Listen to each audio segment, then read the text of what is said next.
Evidently, Gerard, there's some people that are disappointed that the Browns lost yesterday, or won yesterday. Well, I said covering Shedeur is like covering LeBron, but without the world-class talent. Oh, wow.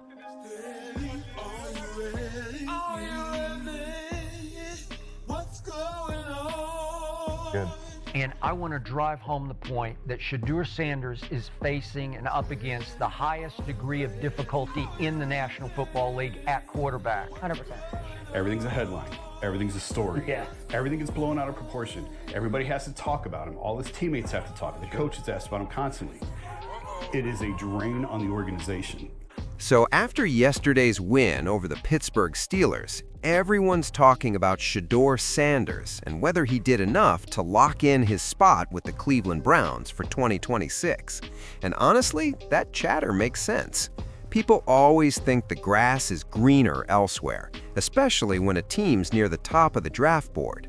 The knee-jerk reaction is they need a quarterback, but that's not always the full picture.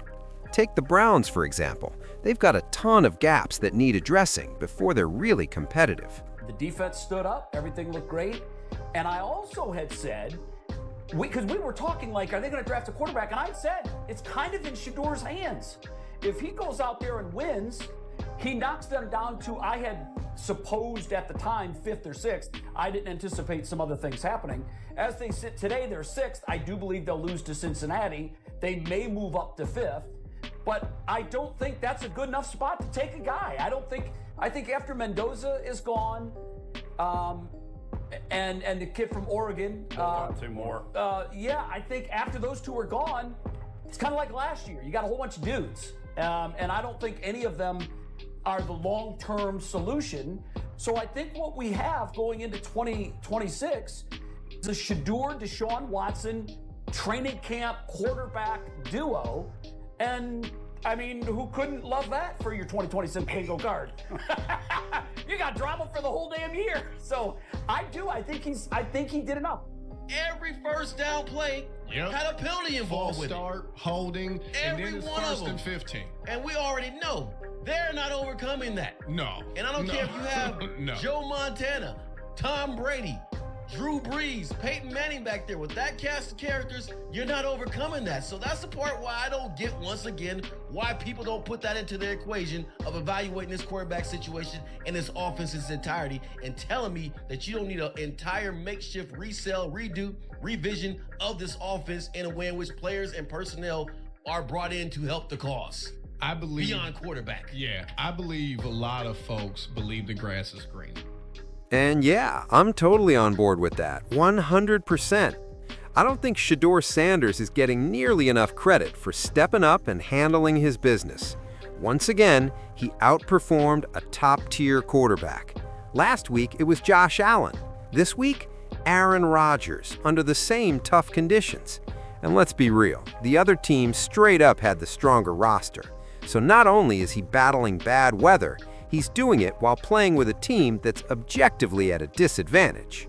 I'm going to drive this home. Pro Football Focus still ranks his offensive line in pass blocking dead last. Still ranks his receiving core dead last. That Cam Robinson on that left tackle, oh my God. Yeah. If there's not a stunt where that D-line goes inside and there's nobody covering him, it's a beeline to Shedeur every time.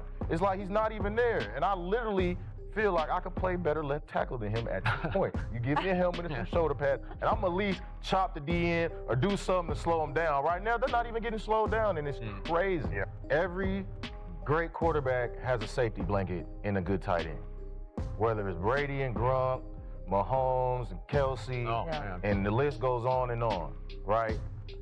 When he lost Fannin, that was like a huge blow. A huge blow. His number one target, and you mentioned he doesn't have any receivers. Going 17 for 23 in that weather without your main target, it's phenomenal, especially against Pittsburgh and what they've been doing. For Shedeur Sanders, I am going A-. A-, and I was so happy for Shedeur Sanders because he now has a signature win over Aaron Bleepin Rodgers and a Pittsburgh Steelers team that had caught fire on both sides of the ball and won their last 3 games. Yeah, they're playing good.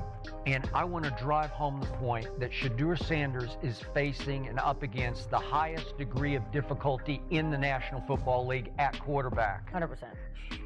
Because not only is he playing for a coach who did not want to draft him, And once again, another week goes by and he loses a top target. Last week it was Junkins, and this week it was Fannin. Had Fannin not gotten hurt, who knows how the score would have shaped up? Who knows what Shedeur Sanders' stats might have looked like? I'm telling you, he probably would have hit at least a 300-yard passing game. But Fannin is going down. That changed everything. and even worse yesterday, who has been his favorite target? Fannin. Harold Fannin Jr. He had caught 28 of Shedeur's passes, by far the most of those that Shedeur has thrown this year. So what happens early in the game? 5:11 left in the first quarter. Harold Fannin Jr. catches a touchdown pass that makes it 10-0, and he rolls over and aggravates his groin injury and is gone for the rest of the game. So they don't have Njoku. They hadn't had him for the last 3 games. So all of a sudden I look up and Shedeur is having to throw to a practice squad tight end named Sal Cannella. I only knew his name from the preseason when Shedeur would get thrown in with the scrubs in the preseason. He was having to throw to Sal Cannella. There's no Judkins, who obviously unfortunately got hurt and lost for the season, so he didn't have Judkins to toss it to when in doubt. And on the touchdown pass, it did float a little bit, though it got exactly to the place that it needed to get to, and it floated because Shedeur got hit as he threw. Bang. And I'm sure Cody will break this down for us. He got hit as he threw the first interception, which floated, and then, who was it? Jack Sawyer picked it and returned it 27 yards because it didn't get to the receiver. And I will say this, the reason I'm a minus is the second interception early in the fourth quarter was just a terrible idea by a rookie quarterback, where he glanced across the field and Judy was waving, I'm open, I'm open, I'm open, and he's saying, oh, he's the vet, I gotta try. And he tries to throw it completely across the field, and Kyle Duggar just put it in his back pocket. It was an easy pick, and it was just a terrible idea. But in the end, I just love to watch Shedeur operate the offense with poise and command and accuracy. And to go 17 of 23 against that Pittsburgh defense, that'll work for me. And my point is, my bottom line has been from the start, the Cleveland Browns have found the answer at quarterback. There you go. Tell him, Skip. Absolutely. And if the Cleveland Browns are smart, they'd actually take that advice. They'd give Shedeur Sanders at least 1 more year. Because let's be real, you're not finding a quarterback in this upcoming draft who's a better prospect than him. If Shedeur Sanders were entering this draft and his last name wasn't Sanders, with the stats he's putting up, he'd be the #1 QB prospect, no question. And honestly, he should have been the top prospect last year, too. Bottom line, the #1 pick is already on the roster. Just might need another guard. Guard? Coach, up all the guards you need. To the back of the bus. And the best part? You got him at a discount, straight up bargain pick. So while he's on your roster, the smart move is to maximize it. Build the team around Shedeur. And worst case scenario, if Shedeur Sanders doesn't fully pan out, at least you've stocked up on high-end skill position players from those top draft picks. That's a foundation you can win with, no matter who's under center in the future. But that's just my take. Anyway, y'all go ahead and keep that conversation rolling down in the comments like we always do. And as always, peace and chaos.